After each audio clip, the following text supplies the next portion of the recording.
श्रील प्रभुपाद की जय। गुरु गौरांग की जय। श्रीमद् भागवतम पहला स्कंद अध्याय 9 श्लोक क्रमांक 27। दान धर्मान राजधर्मान मोक्ष धर्मान विभागशः स्त्री धर्मान भगवत धर्मान समासव्यासयोगता। अनुवाद। तब उन्होंने दान कर्मों, राज्य के राज्य विषयक कार्यकलापों तथा मोक्ष कर्मों की व्याख्या की।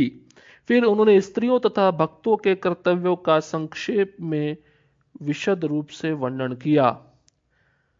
तो इस श्लोक में युधिष्ठिर महाराज भीष्म पितामह से श्रवण करेंगे कि दान धर्मान, दान के कृत्य क्या क्या होते हैं। राजधर्मान, राजाओं के राज विषयक क्रियाकलाप कौन कौन से होते हैं। मोक्ष धर्मान, मोक्ष के कार्य कौन कौन से हैं।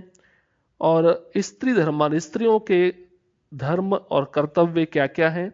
और भगवत धर्मान मतलब भक्तों के कार्य या क्रियाकलाप कौन कौन से हैं। तात्पर्य में प्रभुपाद जी लिख रहे हैं, दान देना गृहस्थ का मुख्य कर्तव्य है और गृहस्थ को अपनी कठिन कमाई में से कम 50% हिस्सा दान में देने के लिए तैयार रहना चाहिए। ब्रह्मचारी को यज्ञ करने चाहिए, गृहस्थ को दान देना चाहिए और वानप्रस्थ या संन्यास आश्रम वाले व्यक्ति को तपस्या करनी चाहिए। जितने भी आश्रम या वर्ण है वे आत्म साक्षात्कार के पथ पर जीवन के समस्त आश्रमों के लिए यही सामान्य कर्तव्य हैं। ब्रह्मचर्य जीवन में काफी प्रशिक्षण ट्रेनिंग दिया जाता है जिससे मनुष्य यह समझ ले कि संसार रूपी संपत्ति भगवान की है। अतः कोई भी व्यक्ति संसार की किसी वस्तु का स्वामी होने का दावा नहीं कर सकता। और गृहस्थ आश्रम में जिसमें विषय भोग के लिए एक प्रकार की छूट है, उसमें मनुष्य को भगवान की सेवा के निमित्त दान देना चाहिए। भगवान की शक्ति के भंडार से ही शक्ति उत्पन्न होती है जो प्रत्येक को प्रदान की जाती है। जिस प्रकार नदियां सागर के बादलों के माध्यम से जल प्राप्त करती हैं और पुनः समुद्र में मिल जाती हैं। जैसे कि आपने देखा होगा, नदियां समुद्र में मिलती हैं और समुद्र का जो पानी होता है सूर्य के भाष्प द्वारा बादल बनकर पुनः वर्षा होती है और वर्षा से फिर नदियां भर जाती है और वही नदियां समुद्र में जाके मिल जाती हैं। उसी प्रकार से हमारी शक्ति भगवान की शक्ति के सर्वोपरि स्रोत से प्राप्त होती है और हमें इसे भगवान को ही लौटा देना चाहिए। हमारी शक्ति की पूर्णता इसी में है। इसलिए भगवान भगवत गीता के 9वें अध्याय के 27वें श्लोक में कहते हैं कि हम जो भी कार्य करें, जो भी तपस्या करें, जो भी यज्ञ करें, जो भी खाएं या दान दें, वह सब भगवान श्री कृष्ण को ही अर्पित किया जाना चाहिए। जब हम इस विधि से शक्ति का उपयोग करते तब हमारी शक्ति भौतिक उन्माद के कलमश से मुक्त हो जाती है और इस प्रकार हम भगवान की सेवा करने के लिए अपने मूल प्राकृतिक जीवन के योग्य बन जाते हैं। राजधर्मान, अभी राजधर्म राजनीतिक श्रेष्ठता के लिए आधुनिक कूटनीति से भिन्न एक महान विज्ञान है। राजाओं को केवल कर संग्राहक टैक्स बनने की बजाय, टैक्स लेने की बजाय दानवीर बनने की विधि पूर्वक शिक्षा दी जाती है। मतलब वह अपनी प्रजा से ज्यादा मात्रा में कर ना ले, बल्कि कर थोड़ा मात्रा में ले और दान प्रजा के लिए ज्यादा करे। उन्हें अपनी प्रजा की संपन्नता के लिए ही यज्ञ करने की शिक्षा दी जाती है। यहां पर राजाओं का कर्तव्य बता रहे हैं भीष्म पितामह युधिष्ठिर महाराज को। प्रजा को मोक्ष प्राप्त कराना राजा का सबसे बड़ा कर्तव्य होता है। समाज में जो 3 प्रकार के व्यक्ति हैं उनका बहुत बड़ा दायित्व है। कौन कौन से ये 3 व्यक्ति हैं? एक पिता है, गुरु है तथा राजा। कभी भी जन्म मृत्यु जरा तथा व्याधि से प्रजा को मुक्ति प्राप्त कराने के मार्ग पर लापरवाही नहीं होनी चाहिए। ये जो तीनों का चरित्र है, पिता का, गुरु का तथा राजा का, इन तीनों पे कोई ना कोई आश्रित रहता है। जैसे पिता के ऊपर उसके बच्चे आश्रित रहते हैं, गुरु के ऊपर उनके शिष्य आश्रित रहते हैं, और राजा के ऊपर उसकी प्रजा आश्रित रहती है। तो इन तीनों का कर्तव्य है कि अपने पुत्रों को, अपने शिष्यों को और अपनी प्रजा को जन्म मृत्यु जरा व्याधि से मुक्ति प्राप्त करने का मार्ग उनको दिखाए। जब ये प्राथमिक कर्तव्य सही ढंग से संपन्न हो जाता है तो फिर जनता द्वारा जनता के लिए बनाई गई सरकार की कोई आवश्यकता नहीं रह जाती। जब सारे भक्त बन जाएंगे फिर सरकार बनाने का कोई आवश्यकता नहीं रह गया। परंतु इस कलयुग में क्या होता है, कुछ छद्म वेश में लोग बटोरे हुए मतों के बल पर शासन अधिकार पा तो लेते हैं, लेकिन उन्हें राजा के मूल कर्तव्यों का प्रशिक्षण कभी भी नहीं मिलता। अभी क्या है, नेता तो बन गए पर जो मूल कर्तव्य है उसका कभी ट्रेनिंग नहीं लिया। तो उसका क्या होता है फिर आगे, तो वह जो राजा होता है, जो वोट लेकर राजा तो बन गया पर उसको ट्रेनिंग नहीं है, तो धीरे धीरे यही राजा लोग चोर तथा धूर्त बन जाते हैं और डांवाडोल राज्य पर करों में वृद्धि करते जाते हैं। ज्यादा से ज्यादा प्रजा से कर लेना, पैसा लूटना, जिससे प्रशासन के लिए धन प्राप्त हो, जो सभी प्रयोजनों के लिए व्यर्थ होता है। वास्तव में देखा जाए, मनु संहिता तथा धर्म शास्त्र जैसे ग्रंथों के अनुसार राजा को समुचित प्रशासनिक निर्देश देने के लिए योग्यता प्राप्त ब्राह्मण ठीक माने गए हैं। राजा को अपने प्रजा पे पालन करना तो उसको एक ज्ञानी ब्राह्मण को नियुक्त करके उससे आदेश प्राप्त करके उसको प्रजा का पालन करना चाहिए। राजा आलसी नहीं होना चाहिए, विषय व्यक्ति नहीं होना चाहिए और प्रजा पर आश्रित नहीं होना चाहिए। अपितु चोरों तथा डाकुओं का वध करने में सदैव सतर्क उस राजा को होना चाहिए, क्योंकि वह हिंसक नहीं बनेगा। गलत लोगों के प्रति जो चोरी कर रहे हैं, डाका डाल रहे हैं, तो क्या होगा कि समाज में, प्रजा में ज्यादा से ज्यादा चोर उचक्के बढ़ते जाएंगे और सामाजिक स्थिति खराब हो जाएगी। इसलिए डाकुओं तथा चोरों को दंडित किया जाना आवश्यक है। और पहले तो कर लगाने के नियम बहुत सरल होते थे, कोई जबरदस्ती नहीं की जाती थी, ना ही घुसपैठ की जाती थी। प्रजा अपना जो भी कमा रही है उसका 1/4 हिस्सा राजा को अर्पित करती थी और राजा बड़ी आसानी से इस कर को स्वीकार करके प्रजा के हित के लिए उसको लगा देता था। इसमें कोई किसी को ऐतराज नहीं होता था, क्योंकि राजा एक प्रकार से पुण्यात्मा होता था, धार्मिक होता था और राजा के इन गुणों के कारण प्रकृति भी अन्न, फल, फूल, रेशम, कपास, दूध, हीरे, जवाहरात, खनिज इत्यादि, अतएव कोई भी भौतिकता की दृष्टि से असंतुष्ट नहीं रहता था। तो इस प्रकार से हम देख सकते हैं कि राजा अगर भक्त हो तो प्रकृति भी प्रचुर मात्रा में प्रत्येक वस्तु उसको प्रदान करती है।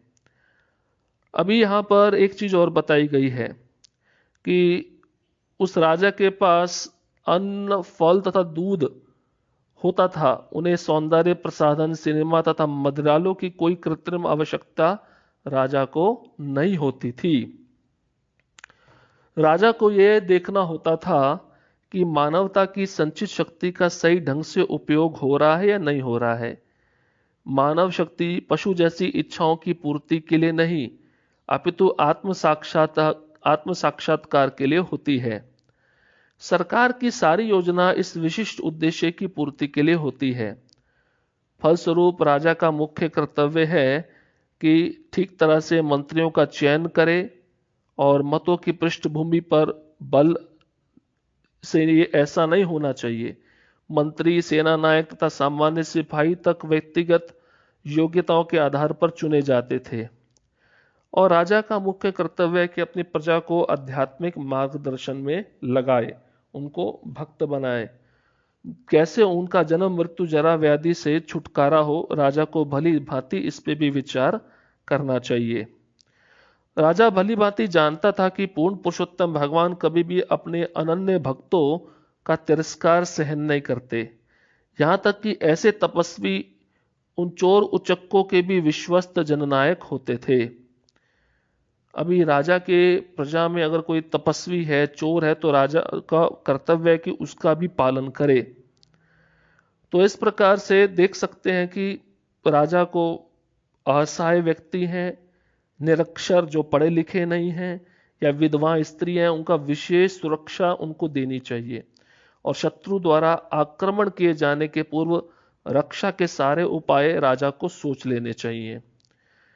अभी मोक्ष धर्मान, मोक्ष का संबंध है तो मनुष्य को काम, क्रोध, अवैध इच्छाओं, लोभ तथा मोह पर विजय प्राप्त करनी होती है, तभी व्यक्ति को मोक्ष प्राप्त होगा। अभी जिस व्यक्ति को क्रोध पर विजय प्राप्त करनी है तो उसके लिए मनुष्य को क्षमा करना सीखना चाहिए। अभी किसी व्यक्ति को अवैध या भौतिक इच्छाओं से मुक्त होने का इच्छा है तो उसको व्यर्थ की योजनाएं नहीं बनानी चाहिए। और जिसको विजय पर, नींद पर आलस प्राप्त करना है तो उसको सुबह जल्दी उठना चाहिए। ऐसा भीष्म पितामह बोल रहे हैं कि आप सुबह जल्दी उठिए, तब आपका आलस से भाग जाएगा और नींद पर आपको विजय प्राप्त हो जाएगी। और जिसको इच्छाओं तथा लोभ पर विजय प्राप्त करनी है तो उसको सहिष्णुता बनना पड़ेगा, सहनशील बनना पड़ेगा। और जो शरीर को स्वस्थ रखना चाहता है तो उसको नियमित एवं संतुलित आहार ग्रहण करना चाहिए। और आत्म संयम से झूठी आशाओं से मुक्त हुआ जा सकता है। व्यक्ति ने अपने ऊपर नहीं संयम रखा हुआ है तो झूठी आशाएं उसके अंदर प्रवेश नहीं करेगी। और कुसंगति से बचकर धन संग्रह किया जा सकता है। तो गलत संग से बचकर आप ठीक तरीके से धन को संग्रह करेंगे तो वह पाप कर्म नहीं कहलाता है।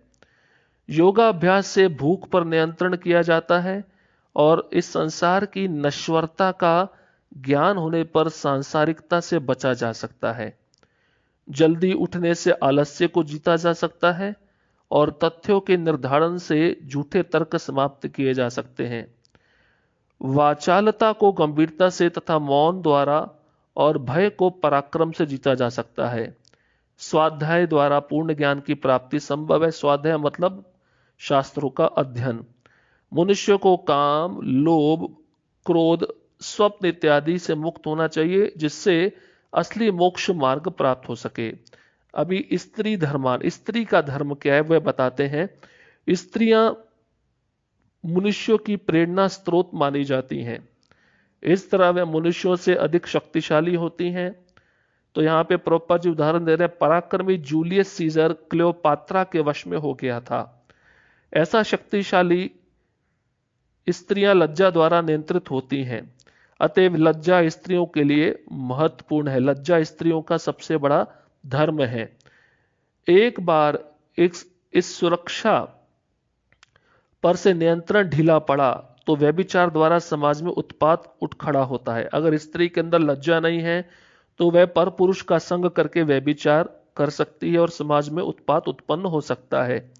व्यभिचार का अर्थ है वर्ण संकर अर्थात अवांछित बालकों की उत्पत्ति, जिससे विश्व में गड़बड़ी फैल जाती है। अभी भीष्मदेव की अंतिम शिक्षा भगवान को प्रसन्न करने की विधि के विषय में थी। भीष्मदेव कहते हैं हम सब भगवान के सनातन दास हैं और जब हम अपने स्वभाव के इस महत्वपूर्ण तत्व को भूल जाते हैं तो हमें जीवन की भौतिक अवस्था में आना पड़ता है। और भक्ति धर्मान इसके विषय में भीष्म पितामह कहते हैं कि भक्तों का कर्तव्य है कि वे कृष्ण के अर्चा विग्रह को स्थापित करें और उनकी पूजा करें और एकाग्रचित्त होकर उनकी सेवा करें और श्रीमद् भागवतम का श्रवण करें, पवित्र तीर्थ स्थान में वास करें, भगवान नाम का कीर्तन करें। ये सब कार्य भगवत धर्मान भक्तों के कार्य है जिससे हम बहुत ही सुचारू रूप से करके भगवत धाम को प्राप्त कर सकते हैं। श्लोक क्रमांक 28। धर्मार्थ काम मोक्षांश्च सहोपायान यथा मुने नानाख्यानेतिहासेषु वर्णयामास तत्ववित्। अनुवाद तत्पश्चात उन्होंने इतिहास से उद्धरण देते हुए विभिन्न आश्रमों तथा जीवन की अवस्थाओं के वृत्तिपरक कार्यों का वर्णन किया, क्योंकि वह उस सत्य से भली भांति परिचित थे। तात्पर्य में प्रभुपाद जी लिख रहे हैं, पुराणों, महाभारत तथा रामायण जैसे वैदिक ग्रंथों में वर्णित घटनाएं वास्तविक ऐतिहासिक कथाएं हैं जो पहले घटित हुई हैं, यद्यपि वे किसी तिथि क्रमानुसार नहीं है। ऐसे जो ऐतिहासिक तथ्य होते हैं बिना किसी तिथि क्रम के ही सामान्य जनों के लिए शिक्षाप्रद होने के कारण चुनकर रखे गए हैं। इसके अतिरिक्त ये घटनाएं विभिन्न ग्रहों या या, या यो कहे कि विभिन्न ब्रह्मांडों में घटित होती है, इसलिए कथाओं के वर्णनों को कभी कभी तीनों आयामों में मापा जाता है। तो कभी कभार जैसे अजामिल की कथा कलयुग में हुई थी, तो किसी ब्रह्मांड में एक अजामिल नाम का ब्राह्मण रहता होगा, उस समय कलयुग होगा और उस समय उसके साथ ये घटना हुई, विष्णुदूत उसको बचा के ले गए। तो ये जो घटना होती है वह सतयुग में भी सुनी जाती है, क्योंकि कलयुग पहले पूर्व में गया, उसके बाद में सतयुग आता है। तो इन घटनाओं का कोई आयाम या माप नहीं है, इसलिए उनका वर्णन पूर्व काल में किया गया है और उसका वर्णन शास्त्रों में निर्देशित कर दिया गया है। तो हमें इन घटनाओं पर पूर्ण विश्वास होना चाहिए, क्योंकि ये शास्त्र में दी गई हैं। और भीष्मदेव ने महाराज युधिष्ठिर के विभिन्न प्रश्नों के उत्तर में इन कथाओं को कह सुनाया। अभी सब कुछ हो गया था और भीष्म पितामह सोच लिए थे कि अभी बहुत से प्रश्नों का उत्तर मैंने दे दिया है, अभी मैं समय आ गया कि मैं अपने शरीर को छोड़ूं। तो वह युधिष्ठिर महाराज को कहने लगे कि अभी मैं ज्यादा समय रुकना नहीं चाहता हूं, इसलिए आप अपने प्रश्न पूछना बंद कर दीजिए। मैं सारे विषयों से अपने मन को हटाकर कृष्ण पे केंद्रित करना चाहता हूं। परंतु उसी समय युधिष्ठिर महाराज 5 मुख्य प्रश्न पूछते हैं, जो अंतिम प्रश्न है, ये हमको पता होने चाहिए। और युधिष्ठिर महाराज कहते हैं कि ये जो 5 प्रश्न है ये परमार्थ के विषय में है, तो आप इसके विषय में बताइए, इस पे कुछ प्रकाश डालिए। तो जब भीष्म पितामह सुनते हैं कि ये जो 5 प्रश्न बहुत मुख्य है, परमार्थ के विषय में, जीव अपना कल्याण इस संसार में कैसे करे, तो भीष्म पितामह बहुत प्रसन्न हो गए। तो पहला प्रश्न युधिष्ठिर महाराज पूछते हैं कि कौन सा व्यक्ति संसार में, इस ब्रह्मांड में सबसे महान है। तो भीष्म पितामह उत्तर देते हैं कि जो परम पवित्र है, जो दूसरों को पवित्र कर देता है, ऐसा व्यक्ति शुभ है, वह ईश्वरों का भी ईश्वर है और वह सभी जीवों का परम पिता है, वो है कृष्ण। दूसरा प्रश्न पूछते हैं युधिष्ठिर महाराज, सब जीवों को किसका आश्रय लेना चाहिए। तो भीष्म पितामह कहते हैं कि ऐसा व्यक्ति जिसके शरीर से बहुत तेज निकलता है, जो सब पे नियंत्रण रखता है और नियंत्रण रखने के साथ साथ सबको सब वस्तुएं प्रदान करता है और सब जगह सर्वज्ञ है, तो ऐसा व्यक्ति कौन है, वो स्वयं कृष्ण है। तीसरा प्रश्न है कि हम जब किसका गुणगान करके हम शांति और शुभता को प्राप्त कर सकते हैं। तो उसके उपलक्ष्य में भीष्म पितामह उत्तर देते हैं, कृष्ण के पवित्र नामों का उच्चारण करके हम शांति और संपन्नता और शुभता को प्राप्त कर सकते हैं। चौथा प्रश्न है कि हमें किसकी आराधना करनी चाहिए। तो यहां पर स्पष्ट भीष्म पितामह कहते हैं स्वयं भगवान श्री कृष्ण की आराधना ही होनी चाहिए। और पांचवा प्रश्न है कि किस मंत्र का जप करके हम संसार बंधन से मुक्त हो सकते हैं। तो वहां पर भीष्म पितामह स्पष्ट बोलते हैं, ये जो कलयुग का महामंत्र है, हरे कृष्णा कृष्ण कृष्ण हरे हरे, हरे राम राम राम हरे हरे, इसका जप करके हम संसार बंधन से मुक्त हो सकते हैं। तो ये 5 प्रश्न आखिरी प्रश्न थे और ये इनका उल्लेख महाभारत में दिया गया है, क्योंकि जब व्यक्ति शरशैया पे होता है, मृत्यु के सन्निकट होता है, वो कभी भी झूठ नहीं बोलता। और ये तो 12 महाजनों में से एक है और इन्होंने कृष्ण के विषय में अद्भुत ज्ञान दिया युधिष्ठिर महाराज को। और उनके जो विषय हैं, उनके जो शब्द हैं, कितने गंभीर हैं, आप इसी से समझ सकते हैं।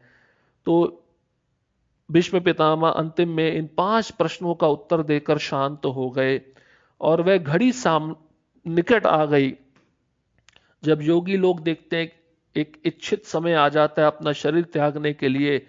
उस समय को देखकर स्वयं भीष्म पितामह विचार करने लगे, अभी शरीर त्यागने का समय आ गया है, परंतु इसके पूर्व मैं कृष्ण का स्तुति करूंगा और स्तुति करने के बाद ही अपने शरीर को त्याग दूंगा। तो लगभग 3 श्लोकों के बाद अभी भीष्म स्तुति प्रारंभ होगी। तो अगले वाले श्लोकों में हम श्रवण करेंगे किस प्रकार से भीष्म पितामह तैयारी करेंगे आगे की। हरे कृष्णा कृष्ण कृष्णा हरे हरे, हरे राम राम राम हरे हरे। शिल प्रभुपाद की जय, गुरु गौरांग की जय।